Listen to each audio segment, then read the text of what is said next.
Greetings and welcome to a special video edition of the CSA's podcast series, Vital Times.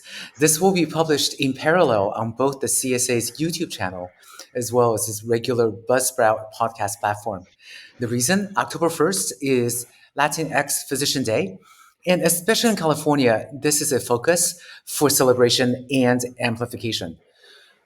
We are joined today by a group of Latinx anesthesiologists who represent the spectrum of anesthesiology practice, academia, Kaiser, and private practice. Dr. Viviana Ruiz Barros grew up in Colombia and Los Angeles and is a board certified pediatric anesthesiologist at Shriners Children's Hospital of Northern California in Sacramento. Dr. Antonio Hernandez Conti is the president of the California Society of Anesthesiologists. He is a clinical professor at the Kaiser Permanente School of Medicine and partner with the Southern California Permanente Medical Group, where he practices cardiac anesthesiology. Dr. Jennifer Lucero serves as the Associate Dean of Admissions at David Geffen School of Medicine, UCLA, and is the Vice Chair of Justice, Equity, Diversity, and Inclusion in the Department of Anesthesia. Her clinical specialty is in obstetric anesthesia. Welcome, everybody. And I wanted to make sure that I sort of set up the premise for this. Did everybody know that only 6% of physicians are Latinx in the United States? Yes. Our country actually is made of 19% Latinx population. California itself has an even higher Latinx population, reaching 39%, with further increases projected to 50% by the year 2050. There are significant healthcare barriers, inequalities, and poor outcomes, medically speaking, in the subpopulation. So there's a lot of work to be done. And I think this is a perfect time to discuss all of this. So the very first question I wanted to pose was this journey worth it? And let's start with Viviana. Absolutely. I've had the pleasure of having younger students reach out to me as they're deciding what kind of specialty. I'm talking about medical students, and they're trying to decide where to go next, what kind of residency they do. And actually, it's uplifting for me when I hear myself talk to them, because I do absolutely love what I do. I am thrilled to work with the patients that I work. I get to help the most needy children in our area, and I bring a lot of happiness to them and their family. And I'm there with at the moment of very difficult times in their lives. I am very honest with the people that are trying to find out what anesthesia is like. That there are some challenges. There are many challenges in our specialty, and it's not one where you kind of have like a 9 to 5 job like you'll have in other subspecialties. But I do think it was absolutely worth it. And if I had to pick anesthesia, or if I had to go through medicine again, I would 100% pick anesthesia. Yes. Good to know. Jennifer, Antonio, did you want to add to that? Sure, I'd certainly like to amplify that emphatically. Yes, I would do it over again. It's certainly been a big journey, and I think sometimes we forget where we started and all of the obstacles and barriers that we faced. And just last Friday, I spent the evening with a group of middle schoolers from Virgil Middle School here in Los Angeles. It's part of one of the schools that Kaiser Permanente works with as part of the Hippocrates Circle program. And, we got to spend time, like 2 hours, just as our first initial meeting. It's a mentorship program. They learn about medicine. They learn about financial aid, how to get into colleges, how to set themselves up for success. But it's also a way for their parents to come and sort of speak to us as well and get guidance. And, it's really, really forgotten, I think, where I came from and where I had started, when I was 13 or 14 years old, just being interested in science and math. And so, it's really, really, I think, nice to pay it forward, but I think it's nice to reflect on how far, we've all come, but I think more importantly, how much more we still have to do. I'm happy to jump in and just add the perspective of was this worth it from the specialty of anesthesia? I um, came into anesthesia having trained in OBGYN and practiced for 2 years before I changed specialties. And I think for me, that journey and looking at what I could have done if I decided not to practice clinically versus, going back and doing another residency, it was so important for me to think back about why I chose medicine, and my community was really a priority. And so I went back and did anesthesia in a I think for me, it was the experience I had working with the anesthesiologists on the labor floor that really made me think strongly about what we do as anesthesiologists, how we care for patients.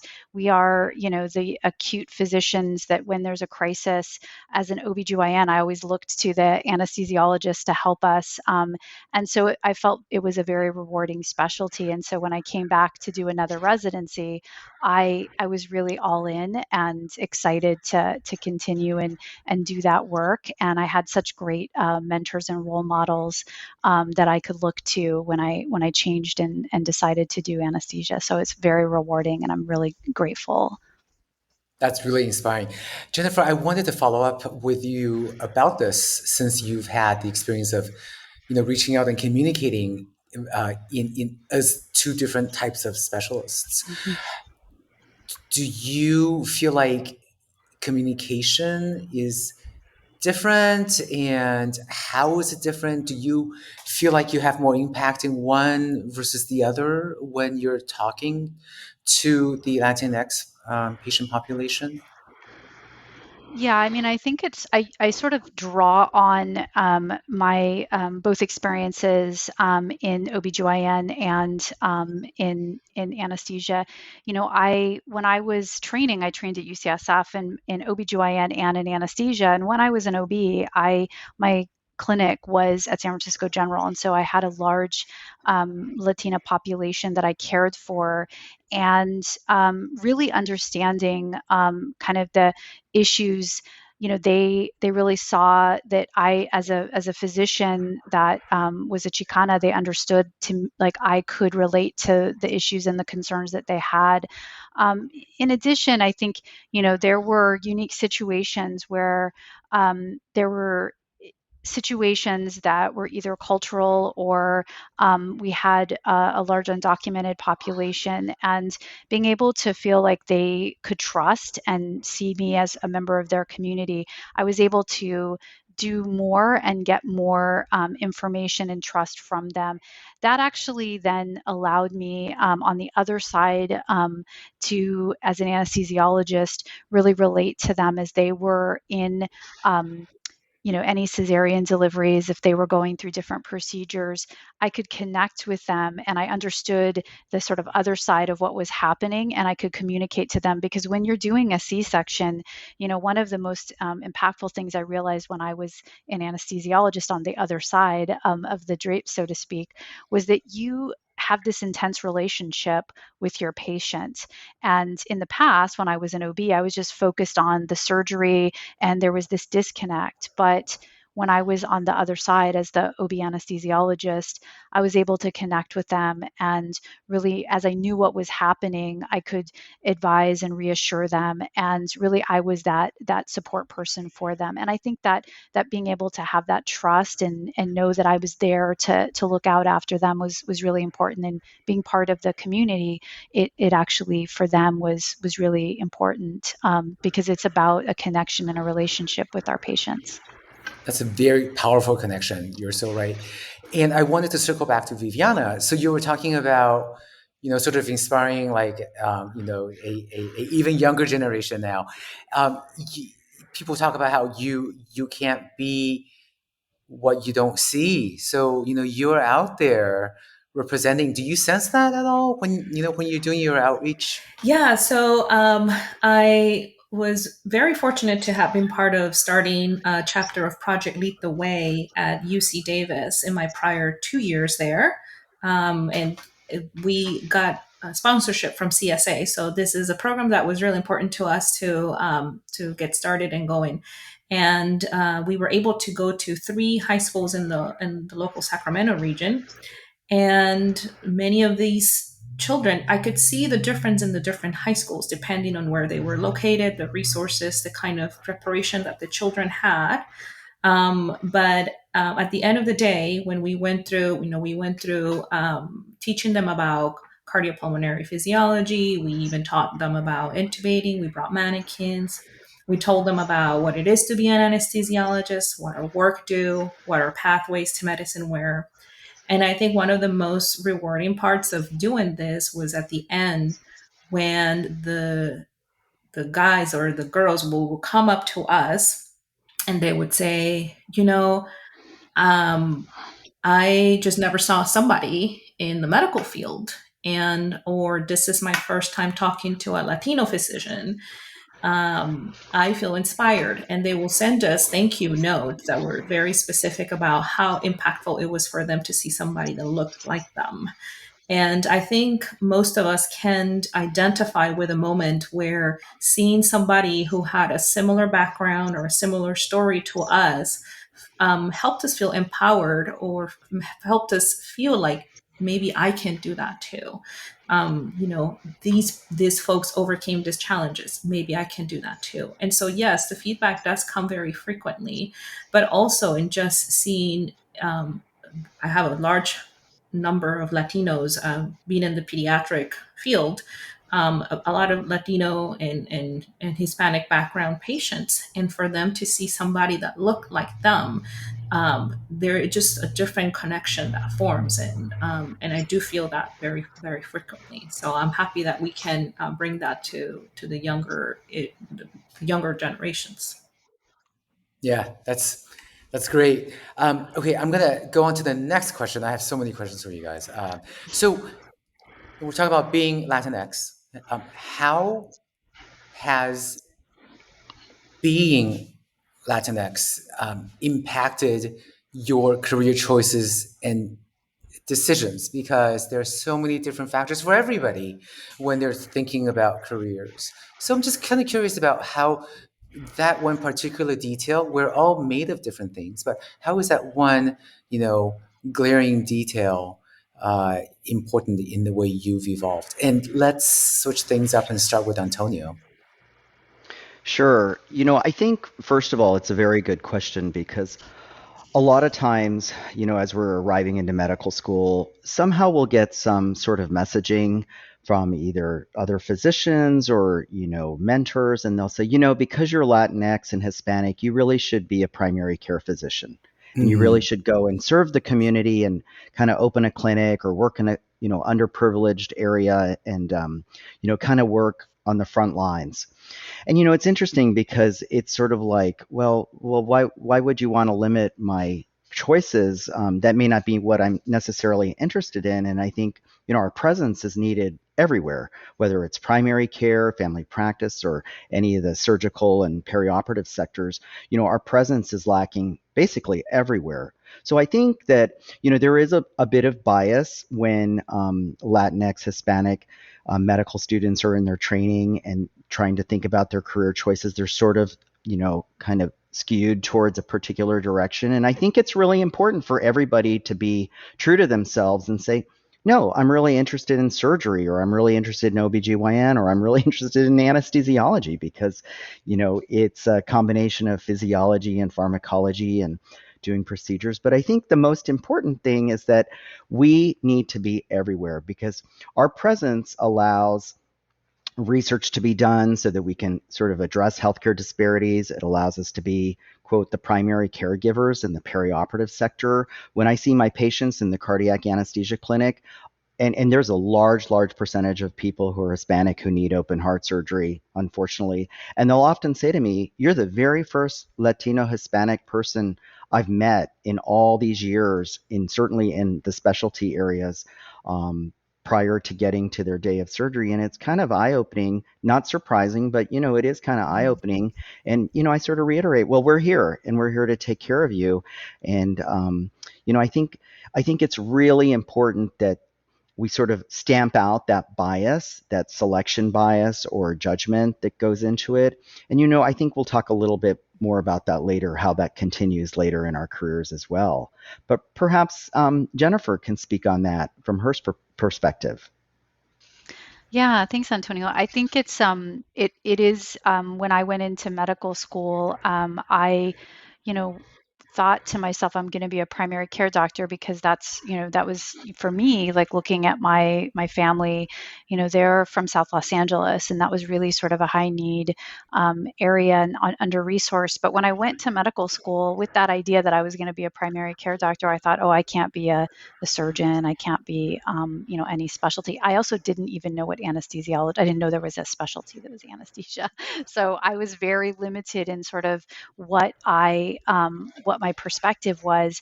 And I remember looking at this book of it was one of these books where they talk about the history of medicine, and I was a young kid, and there was this picture. It was actually a picture of a depiction of the ether dome and the first use of anesthesia, and I just looked at that and I thought, wow, I want to be that. I want to be a doctor. And I was so young, and I thought, that's not something I can do. That's not what my family, that's not what we do. None of my family members went to college. Some didn't graduate high school. And so for me, it was so far away. And I thought, I'm just going to go to college, and I hope I could be a doctor. But there were so many barriers, and the system, I think, Viviana talking about the education system, really pushing back against that, and not seeing me in that role. One of the things that I looked at in that picture, and I bring this picture up, I actually put it up on our second look day when we bring everybody that has gotten into medical school back to, recruit them to come to DGSOM. I show that picture, and I remember saying, do you know where this is? And they all look at it, and I said, what is one thing that you notice? What is one thing that's glaring? And they say it's all white men. And I think, I have them look around, because we have an incredibly diverse medical school, and I said, you all are changing the way we care for and practice medicine, because we're a population that is very diverse, and you're caring for your communities. And I remember looking at that picture and thinking that that was so far away. It didn't occur to me until years later when I was doing research at Brigham and Women's, and I went to Mass General, that was the ether dome was there. And, fast forward, as much as I ended up doing all this training at OBGYN, I thought, you know, that it was telling that I was so inspired by that picture that I ended up becoming an anesthesiologist, because that was the depiction of the first delivery of anesthesia. So I like to think about how, those little symbols change us and motivate us. And I think if I looked at what is going to be the next generation of anesthesiologists, we could all be sitting around in that ether dome, but it's going to be a very different view. There will be very different people standing there around the table, and I think that's really important that we think about how much we've changed medicine and how much more we have to do in medicine. But yeah, I agree. There's a lot of things that sort of push us and kind of tell us that there are barriers that we have to overcome. That's so inspiring. Thank you both for talking about your origin stories. Viviana, did you want to answer that? Yeah, I have to say that I remember when I was doing clinical research at San Francisco General, and I was working with the pregnant population there. So Jennifer, talking about your time there brought me Yeah. back, and I remember being in a period where I knew that going to medicine was going to be really hard work, both from a time perspective, financial commitment, and I kept delaying the decision to go because I felt like I really wanted to have a very powerful reason to do it.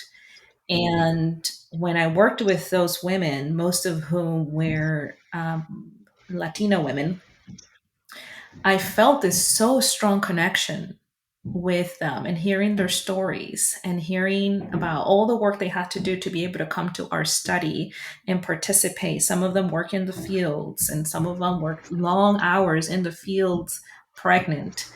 And I remember connecting to that and feeling like I'm in a position where I can actually help this population. and I'm coming from from a position of power now, being an educated Latina woman.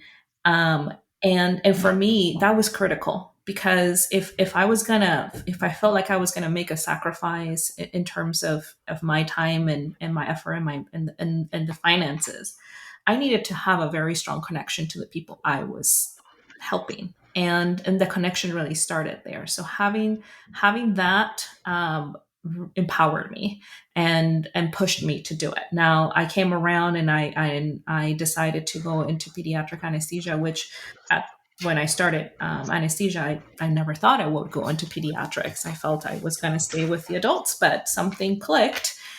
And now I would say, to what Antonio was saying, how we felt like we needed to go into very specific areas of primary care in order to make an impact.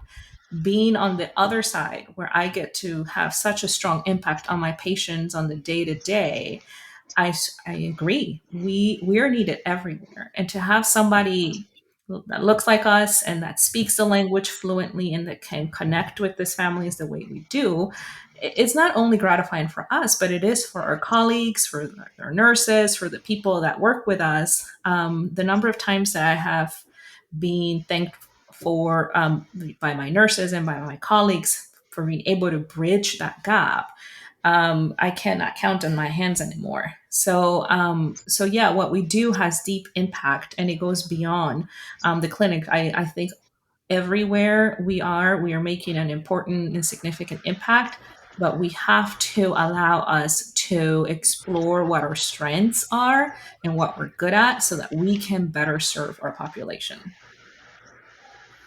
Thank you. That is so well put.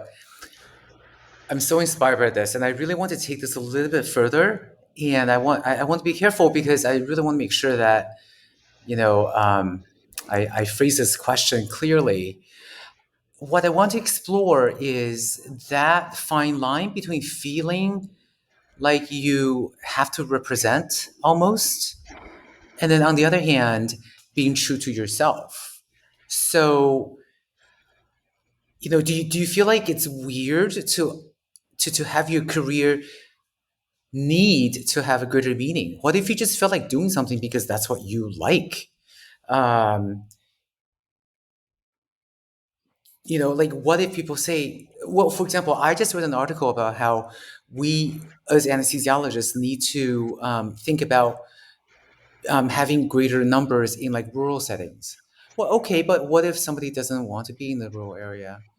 So, so that's kind of my question. Like, yeah, maybe there are certain things that we are stereotypically supposed to do, but then there's also just me or you as individuals. So I would like to hear more about whether that push pull has occurred in your careers and how you've gone through it. So let's start with Antonio. Well, I think it's a really good question, but with anything, it's sort of we're dealing with the law of supply, right? And so when you're already at only 6% of the total number of physicians in the United States, where we go is everywhere we go is kind of like a rural area. I mean, there are no Hispanics. True. There are very few Hispanics in academia. There's very few Hispanics in the perioperative sectors. There's very few Latinas in primary care. I mean, so basically anywhere we go, it's kind of a dearth of Latina physicians. So I think we just go wherever our calling takes us, and we know that we're going to make an impact. In terms of the bigger picture, does our career or, does our existence have to have meaning? I think, every time I interface with a patient and I hold their hand and I speak to them in Spanish and I can relate to their, background and kind of the circumstances that brought them to being an open heart surgery patient, I'm making an impact that very few other people can. But then on the other hand, I use my other roles, certainly in the CSA leadership and certainly in the Kaiser Permanente EID leadership, to sort of impact health policy, to impact, how we can address, systemic barriers to care and, inaccessibility to care. And so, I think it's a balancing act. And I think as an anesthesiologist, we're very, very privileged to be able to work in a lot of different realms, and we can literally, kind of switch gears constantly. But I think at the end of the day, where I find the most amount of, I think, sort of pure joy is just when I'm taking care of my patients and I'm able to relate to them. And it's just, for me, that's what it's all about. Viviana, how about you? Um, I it's interesting. I've had this conversation with a friend who doesn't. It's not a member of a minority group, and we talked about different experiences we had growing up, and or what we've been told about our impact as anesthesiologists. And this friend would say, I'm from Iowa, and nobody tells me I need to go back to Iowa to practice. It's just not something that's ever been told to me, right? So Mhm. there are specific groups that are, in our case, are being told, well, you need to go back to this community where you came from, and you have to serve this particular population. So I never thought about it too much until I heard it from this person. It worded in that sense, like, yeah, what does that mean for us? And I think it goes back to the question of feeling like you have to be a part of a certain part of medicine in order to have an impact, and otherwise you're not. And when I remember choosing anesthesiology, feeling a little guilty about it because I was not doing one of the core primary care Mm, subspecial primary care specialties that I had been told were the ones that had the highest need. And so I almost felt like a bit that I needed to explain myself why I was making that choice. So I think it's a really it's a thought provoking question for me. I do think that we as a minority group may get boxed into certain um, types of specialties or locations, and I say, like Antonio has said, we're needed everywhere, and we're going to have an impact everywhere. We're not at a point where there's a lot of us flooding the field, and now we have to say, okay, no, now more of you need to go there. Like, we're needed everywhere. very true. Jennifer? Yeah, I think a lot about rural providers and in the work that I do with admissions, and we know that when we think about communities that we're serving in California, it's a large state, and we have a lot of areas that we need to provide care. I would say, we have communities within urban areas that are underserved and under resourced, and there's communities in rural areas that are underserved and under resourced. The one thing that we do know is that if you look at the data, individuals who come from particular communities tend to go back and serve those communities. So I think there's the reason why we have various at the UC system, they have different prime programs, and so there's an SJV prime, which is the San Joaquin Valley prime. We have different prime, Davis and San Diego, and we have our own prime LA, which is prime leadership and advocacy programs. They have benefited by really looking at, they either have a group or community or an area. And so I think about, if someone is from a rural community, more than likely when they're done, they have family, they have a community there. They tend to be the ones that are going to go back and serve that community.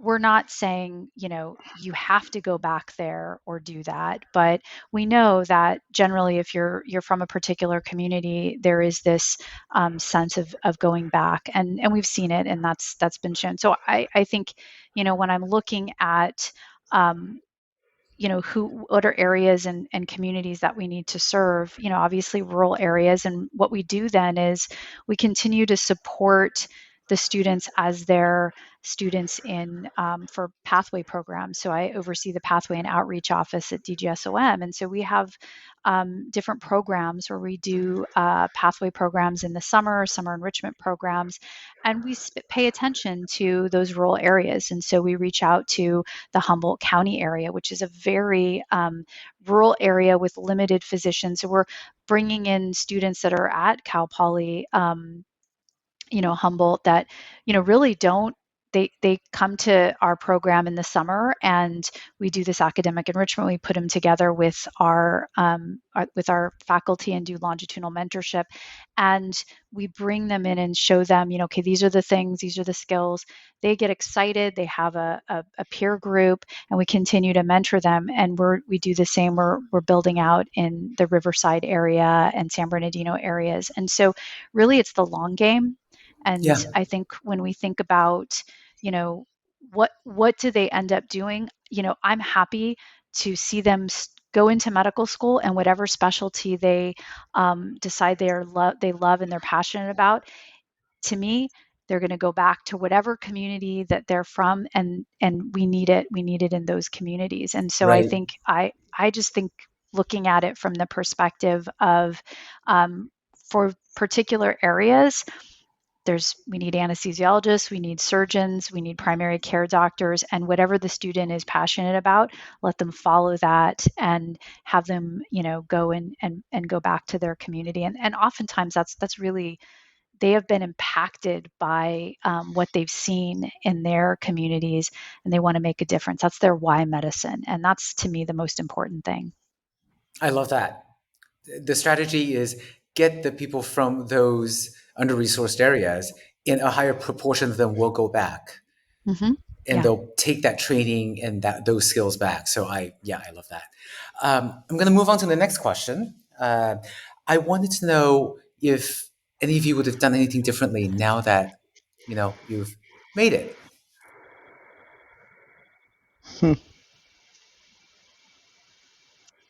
People ask me this all the time because I've done 2 residencies. So Oh, okay.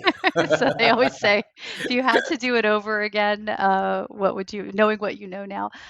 And I think it's an interesting question, because I think I have such a unique and full perspective of obstetric anesthesia, that as much as it's like was so painful to do 2 residencies, I think I would still, now that I'm on the other side, I would still do it again. And I had such great training and such great mentors. My mentor, who I still talk to and have dinner with, and need to text him and have dinner with him because it's been a while, is Mark Rosen. He was just a Hmm. phenomenal mentor to me. And so he got to meet me and watch me grow up as an OBGYN on labor and delivery. And then I came back and I got to be an anesthesia resident, and he watched me grow and then do my fellowship with him. So I would do it again. I've had a great experience and a great life and a great journey. So That's cool. Actually, I'm going to add a second part. So the other two, answer both if you could. What would you say to your younger self? And we'll have Jennifer answer that one as well. should I Go ahead, answer Jennifer. now? Yeah, Oh, yeah. okay. What would I tell my Thank younger you. self? Yeah. Oh, I would say don't get fixated on time. I think I was really obsessed with. I started. I matriculated when I was 27 because I did a whole graduate degree before I went to med school, and I got so obsessed with time, and, oh, I've got to do something. I can't do this because it's going to take too much time, or I can't, if I do this research or whatnot. And in the end, I mean, time didn't matter. I had to do what I was passionate about. Just stay doing what I was passionate about, and follow that your passions. That's what I would have told my younger self. Perfect. Viviana, what about you? The part about what would I tell my younger self? Well, both. What would you have done differently, Um, and what would you tell your younger Nothing. self? I would not have done anything differently, because I do feel that the different stages were critical for me to arrive at my destination. Sometimes I would question myself, should I have done that research for 2.5 years or 3 years? Should I, which put me 3 years behind that timeline. And and and sometimes it's easy to get in fall into the trap that if I had done this and then not done that, then I would be this many years earlier into my had started my career as an attending earlier. But now, when I really stop and think about it, all those things were critical for me to be the person that I needed to be, and to have the maturity that I needed. And so I wouldn't have done anything differently. I would have chosen anesthesia again over and over and over. Um, but what I would tell myself would be to enjoy the process more, as far as being less anxious about what my next step is going to be, and is it going to be the perfect choice. Um, where am I going to train? Is it the perfect program? Are the perfect people?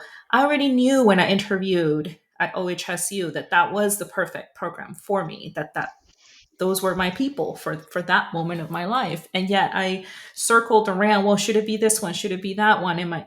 So just giving myself credit, because I already knew in my heart where I needed to go. And if I had just done that more frequently, then I would have less agony over, trying to bring everybody together to have me, to help me decide. Well, I already knew, and I still went with my gut feeling. So enjoying more the process, because it all turned out great. I was where I needed to be. I met wonderful people all along the way. I trained at different places. I went to med school at UC Davis. I went to OHSU for residency. Then I went to Stanford for fellowship. Then I went to UC Davis to work for a couple of years. Now I'm at Shriners, and I love that I did that, because I got to meet so many people and build so many relationships. So just enjoy the process. Bravo. Antonio? Yeah, I think for me, yeah, I definitely don't have any regrets about my path. But certainly, in the last, I think, decade, I've become a bit of an advocate, and maybe some people might call me a bit of an activist. And I think it was always there, kind of hiding, latent. But I think in my struggle to sort of, be the good student, be the good resident, be the good Hispanic, so to speak, who's not causing waves or causing problems and just sort of needs to be grateful for being there. I think I would have probably, liked to have been a little bit more of a rebel, spoken up a little more and challenged the status quo. And I think one of the ways to go about it is to kind of arm yourself with the tools that you need, maybe getting a master's in health policy, or, diplomacy, or, economics, and, politics, those types of toolkits that most physicians don't typically have, that maybe our legal counterparts do, but they tend to be very good activists and advocates, and they are able to legislate change. And it was kind of always there lurking, but I didn't really kind of know it. So I think if I were to tell young people, is the same thing that Viviana sort of mentioned, is don't be in such a rush to get to the destination, because the whole fun is the journey.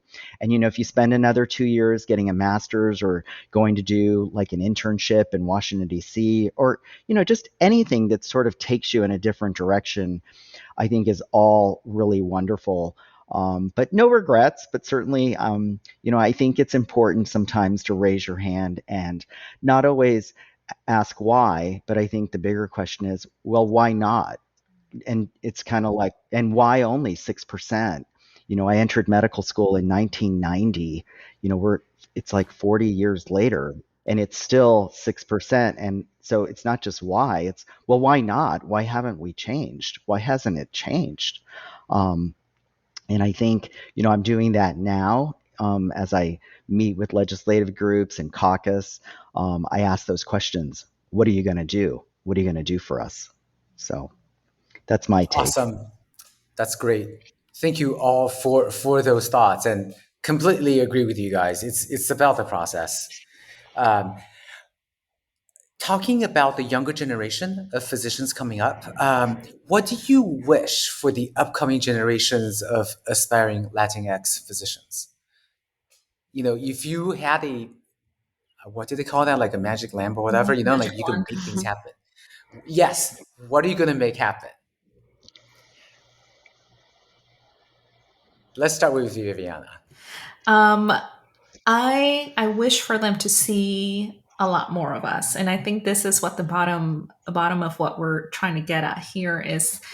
Um, it's not enough. We don't have enough.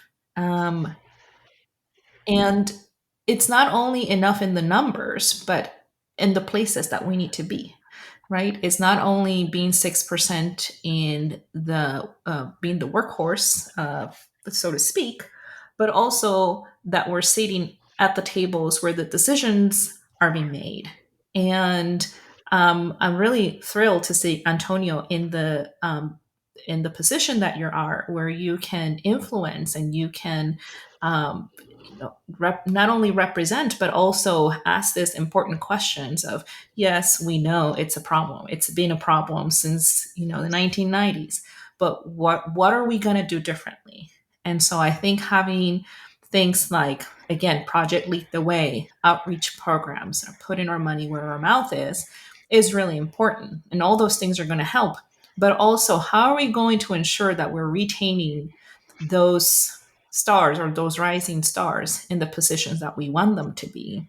Because what happens is when we're sitting in this, say, whether it's academia or we're in a position of influence, sometimes there's this feeling that we have to do it all for the DEI initiatives. You are the DEI person, but you're also have these other things on your plate in order to advance your career. And then so you start getting buried into this thing, some of which are recognized as important and others which take a lot of time but are not. So how are we going to say, this is important work? We are going to support it not only by saying, hey, we have this program in our school or in our hospital, but actually giving that person the time, the money, the preparation, the training, so that we can make the impact that we want, so that we can attract the people that we want. And importantly, that we can keep them in those positions where we can continue to make the influence that we need. Great point. Thank you. Antonio and Jennifer? I'll jump in. Well, I think first of all, as I start to reflect and look at the younger generation, and certainly the world has changed with social media, the way we communicate with one another. But I think there's a really important thing that we need to sort of pass down to the younger generation is that it does really help. It is really important to sort of arrive in person and sort of be heard, be seen, and interact. Certainly I talked about, advocacy. Advocacy is really built on like one to one or one to two or one to three relationship building. You can't do it really through Zoom. You have to do it through in-person communication, coming to a committee meeting, going to a hearing, just participating in an activity. And so, it's not just enough anymore to be a good physician, a good anesthesiologist in the operating room. We kind of have to spread our wings and just be everywhere we can. And, I always sort of ask everybody, that I work with, I said, find something or pick something that speaks to you, but just do something besides, being in the operating room, because we need you everywhere. And, that's really the only way I think we're ever going to effectuate change is sort of to amplify it one by one by one by one.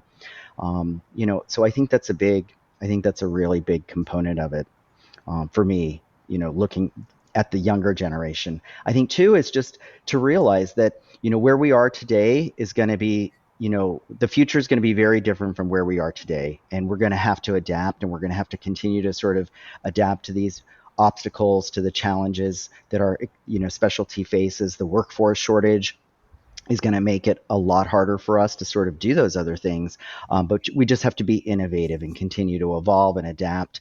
And the last most important thing is that, we're sitting here, representing the Latino Hispanic community, but, we can't do it alone with just 6%. We have to rely and build our group of allies, the people who see us, the people who hear us, the people who are going to, take us to the next level, because we need a critical mass, and the 6% is just not a critical mass. So I say reach out, raise your hand, knock on doors, and build your allyship, your ally group, because it's gonna, I think, be key for the future.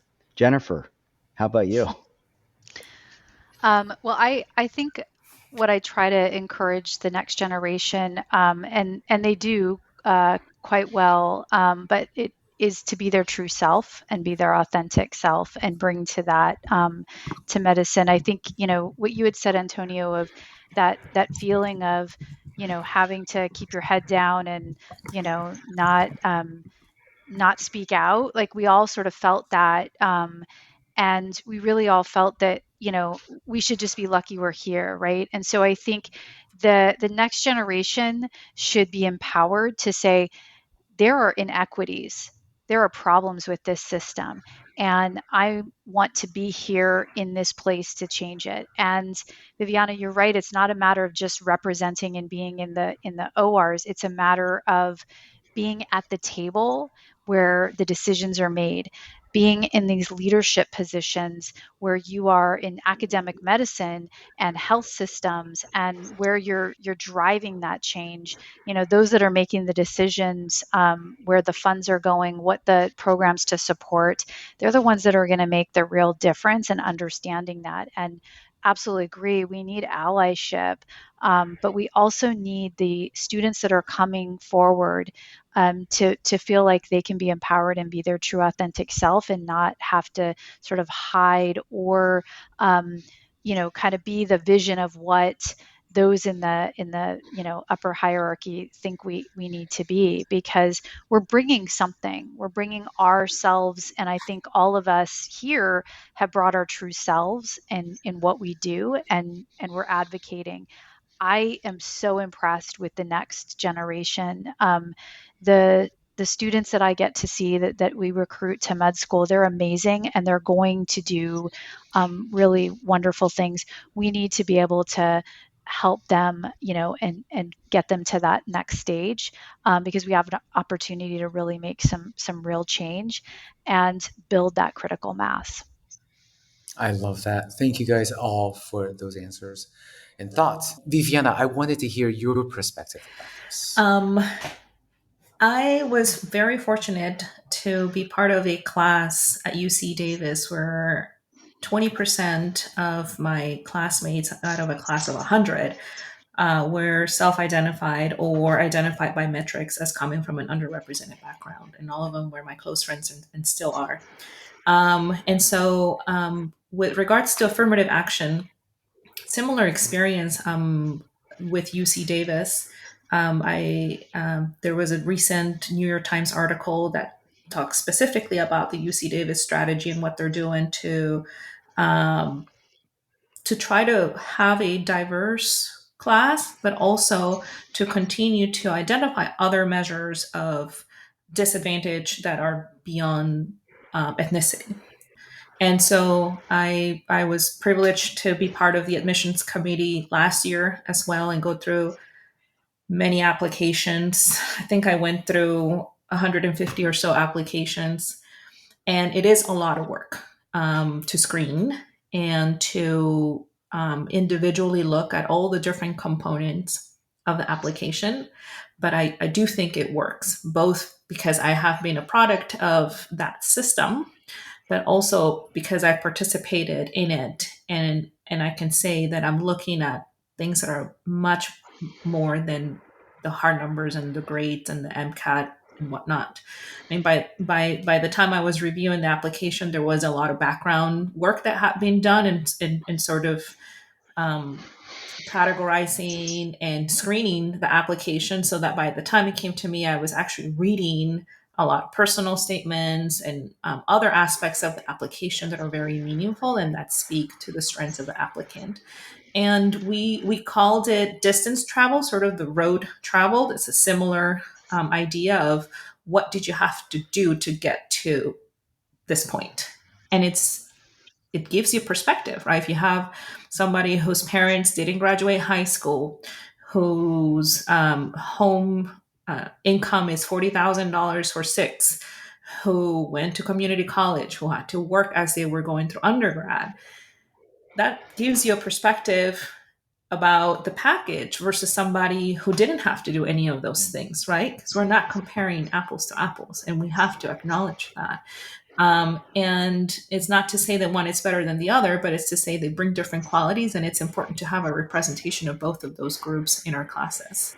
So I don't have much to comment specifically on the decision of removing affirmative action as a grander topic, but I would say that looking at ways to continue to improve the diversity of our school systems is critical. We know it. So, for those who are wondering, well, how can I help? What can I do? This is one way to participate in that endeavor, because it is hours of work. So it is not easy to find people to voluntarily just do it. But getting involved is important. It is valuable work, and we can help. This one way, one of the many ways that we can help. Antonio? Yeah, this question, really speaks to me on so many different levels, and I have such mixed emotions. So for me in particular, part of my path, at a very early age, I got identified as someone who was gifted in science and math, and being part of a public school system in Florida, started getting pulled into these kind of pathway programs, summer science foundation programs, even music programs. And I sort of learned through that process that, okay, you have to do this to get into a good college. You have to cross your T's, dot your I's. Your applications kind of have to look like this.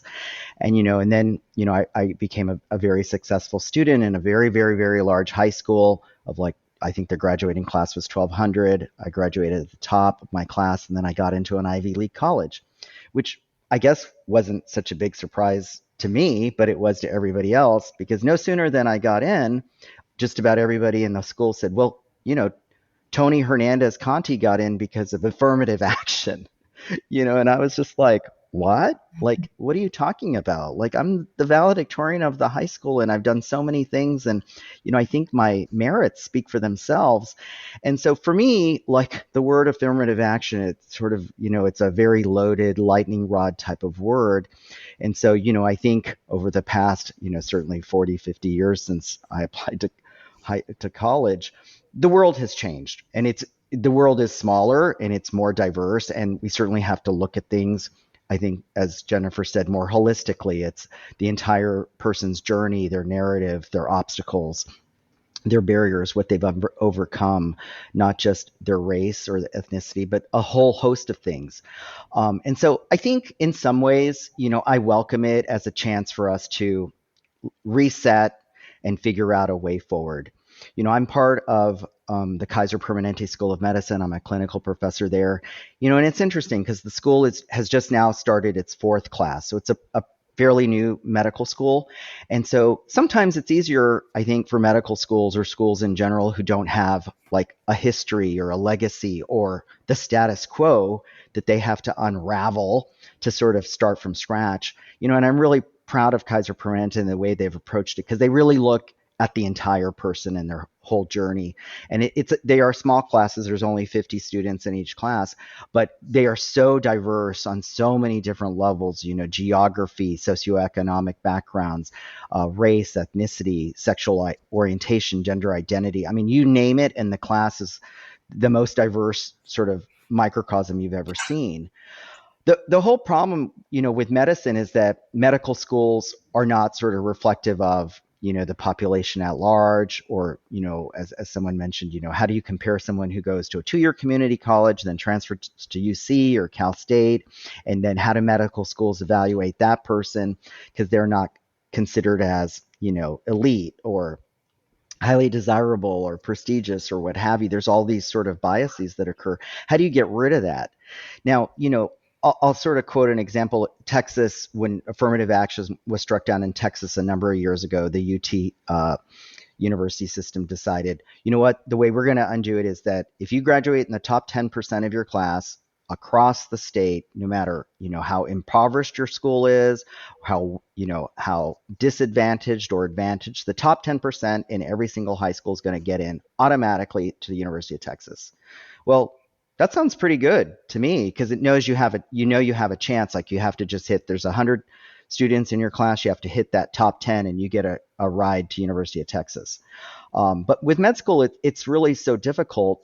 But so I think right now we're sort of unraveling it, and so I don't really look at the ruling on affirmative actions as necessarily a bad one. I think it gives us an opportunity to step back, reflect, and sort of chart a path forward. Where I do see problems sort of continuing to occur is after we arrive and after we've become physicians, and here we are as Hispanic, Latino, Black physicians, people of color, LGBTQ physicians, is then how do we progress in the system and how do we get elevated and promoted and sort of reach those leadership positions? Because that's where it gets really, I think, sticky.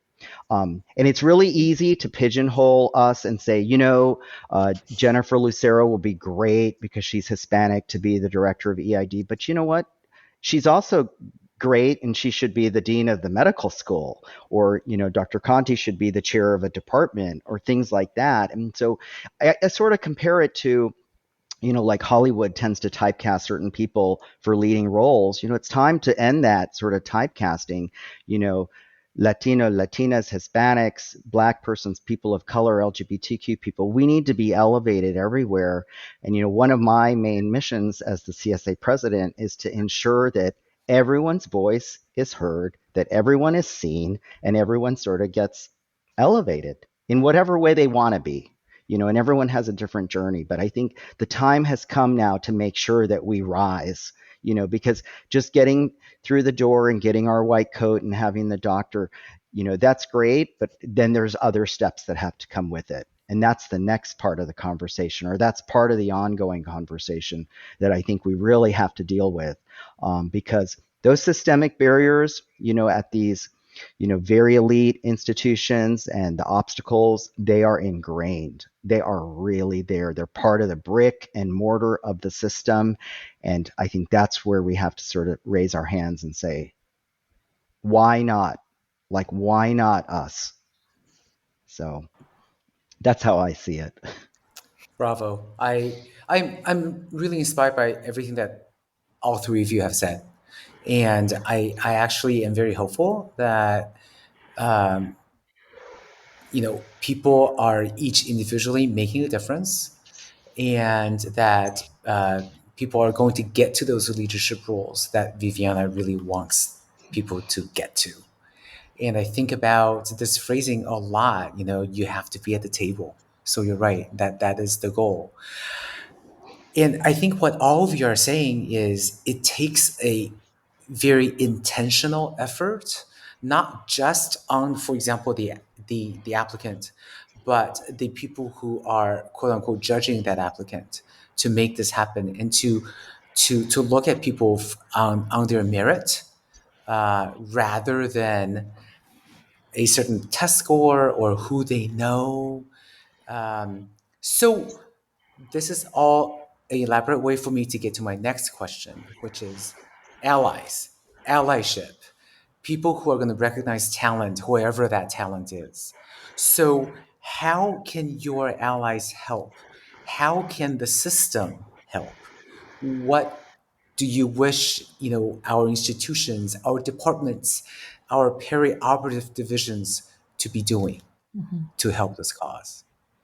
I'd like all of you to answer this.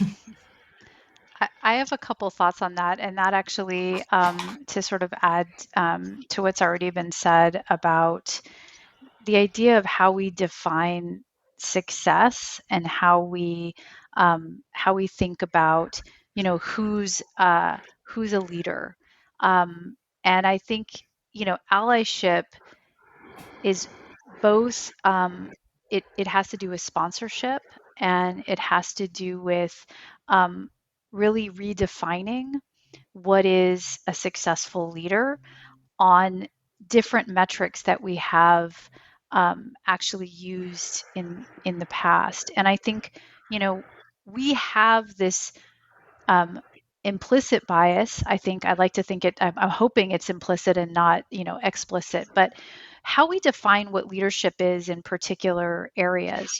What makes a good chair, what makes a great dean, or who deserves to be a CEO of a health system. What is that? What are those qualities? And there is intrinsic bias in what we look for and how we judge individuals. And we haven't broadened that. And I think we have to have allies there that sort of question that, question what it is that, you know, makes someone a great leader. And I've thought a lot about this because I look up and we've done some published some work on sort of looking at, when you look longitudinally, in a snapshot of who are the leaders, who are the chairs of departments in perioperative space and primary care space. We made progress a little bit in primary care, but really not in the perioperative space. And it's not because of the numbers aren't there. We always hear, just wait, just wait. It has nothing to do with that. It's how we're defining that. And we're defining it on a system that is really biased to really promote one certain group of individuals.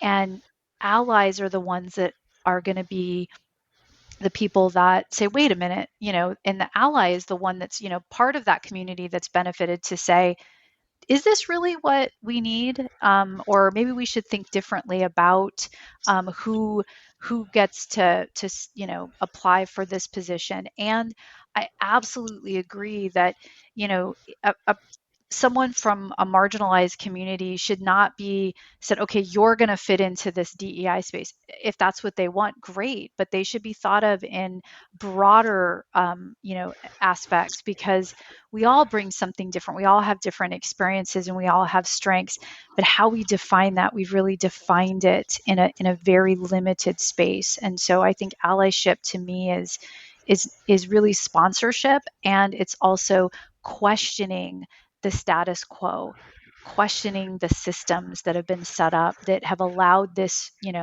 structures to continue with this hierarchy that we see, because we won't change it unless we do that. So those are my thoughts.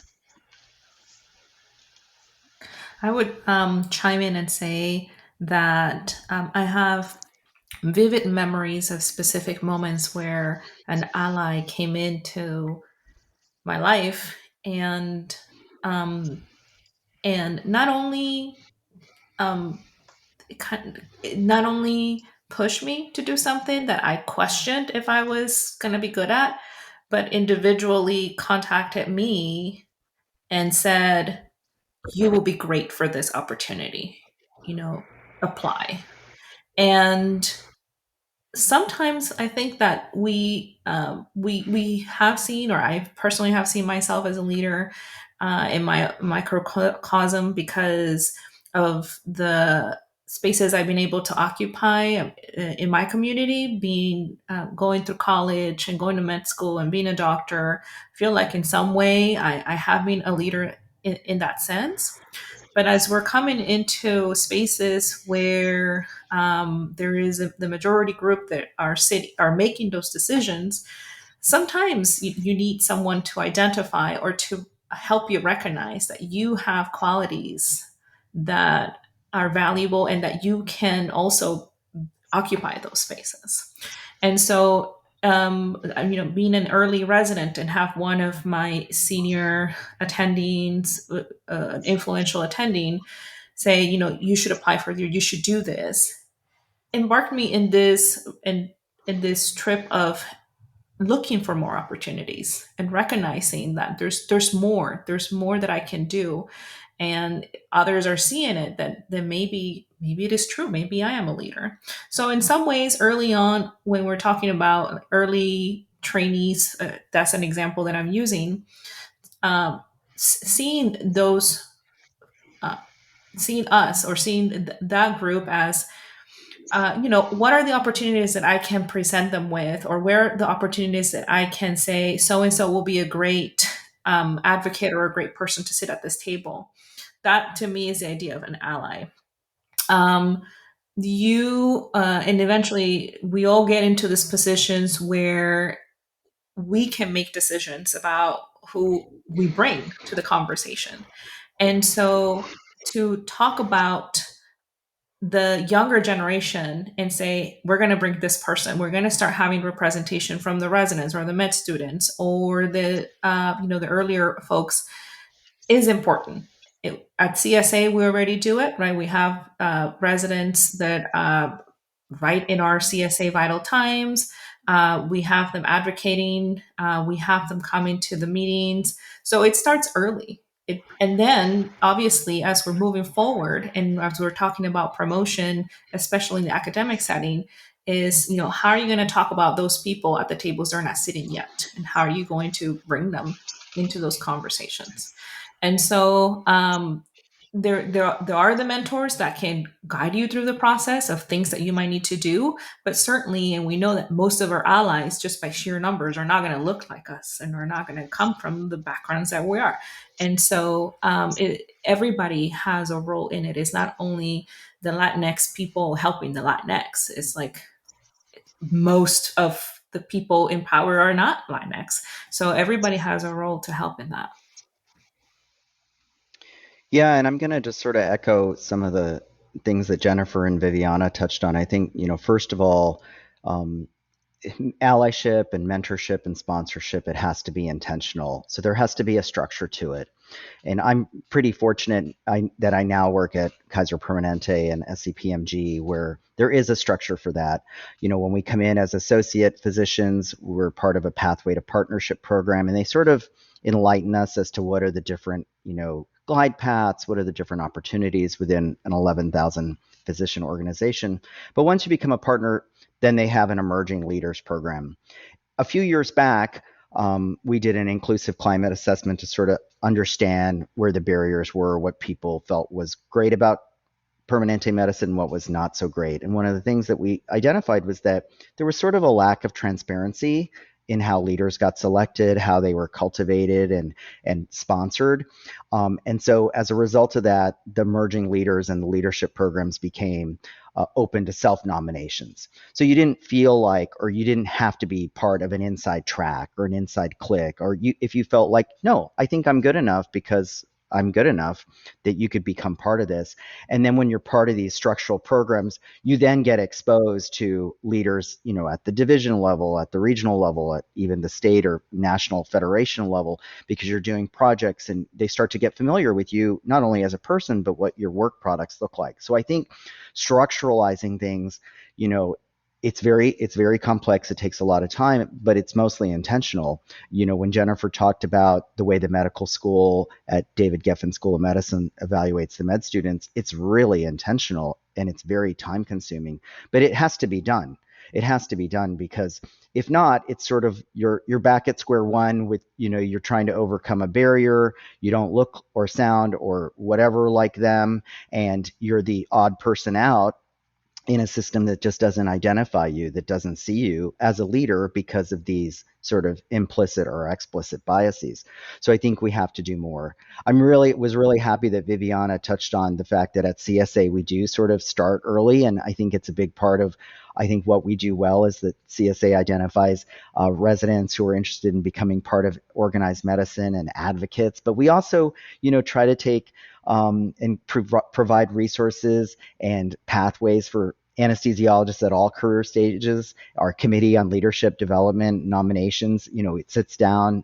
If you want to, you have an hour-long meeting, and it's sort of, we really provide sort of recommendations, suggestions, things that you can do to get more involved, to sort of promote yourself within your medical center. If you want to track towards an academic career, these are things you might want to think about. But it is very structural and it is very intentional. And I think we just continue to do more of that. But all these things take time, they take resources, and we sort of have to keep, once again, I think, knocking at the door and making sure that we ask for it. Because if we don't ask for it, it's not going to get done. And you do sort of have to call it out at some point. And I think we have to have what I like to call, a brutally fierce and honest conversation sometimes with people that, it's due, it's overdue. And, just to sort of, as we, think about National Latina Physician Day on October 1st. I mean, part of this grassroots movement is that we're calling it out, finally, after all these years. It's like, okay, We know it. So now what? What are we going to do? It's time to change. So, you know, thank you. I love that. Thank you all so much. I wanted to summarize sort of the themes that I've heard during this conversation. And I would like each of you to actually just make sure that we leave the listener with what you felt like was something that you really wanted them to take away, from this conversation. But the themes that I heard during this conversation was, to each aspiring person out there wanting to, walk down this path, be true to yourself, and don't worry about how long it takes. Don't worry about trying to represent. Do what you want to do, and that the journey is definitely worth it. And create that representation in the future.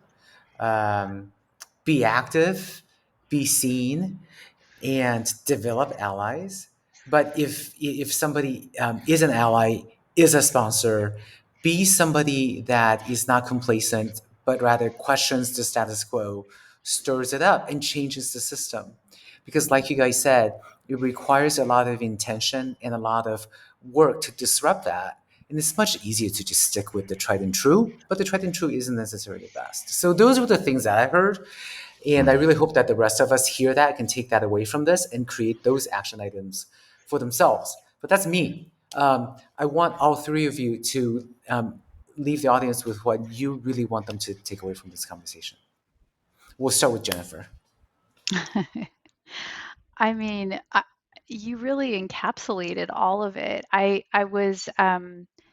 I think every one of us had said the same sort of themes throughout it, but it was really impactful to hear our different journeys and really our experiences. I honestly, I don't have a whole lot to add to that, and I again want to thank you all for allowing me to sit with you and hear all of your stories and answer these amazing questions. And I'm just really feeling a lot more excited about the next 10 years and what we're going to be doing. And I'm excited to have you all here as my colleague and part of the CSA. So thank you.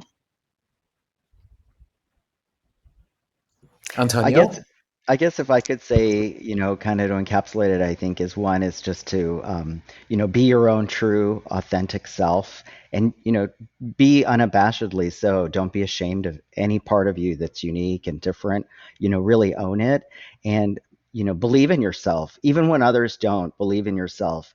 But know that, none of us can do it alone. We've got to ask for help. We've got to seek, friends and colleagues who are going to help us along the way, develop allies and sponsors, and just really be part of the solution. Come to the table and bring ideas and things that people can say, yeah, they're not just complaining.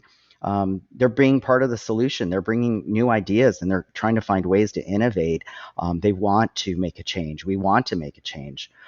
And so I think we should just own it. And, I think with today's social media and our technology, every single one of us can be so influential. I don't think we realize the power of it, that we are such powerful change agents. So just make it happen. And I really do appreciate, Ludwig, you're taking the time to spend with us, and obviously the CSA and all of the work they do for all of our members, and most importantly, our patients too. Thanks. Viviana? I'm very thrilled and honored to have been here with you guys, both of you. I look up to the work you do, and I hope that I can continue to give back to the society and our patients at large. And if there's one thing I like to leave our audience with is when we talk about diversity and working to improve diversity, I hope, most of us, all of us, I hope, have gone into medicine because we care about our patients and we want our patients to do well and for them to have the best outcomes. And so when we talk about working on diversity or bringing a more diverse group of people, and the importance of the work, it's not because it's a nice thing to do, but because it's a good thing for our patients. Our patients benefit from it. And like we talked about today, a lot of the people who are able to make the change, that are sitting at the spaces where decisions are made, where perhaps they're less diverse than we would like them to be.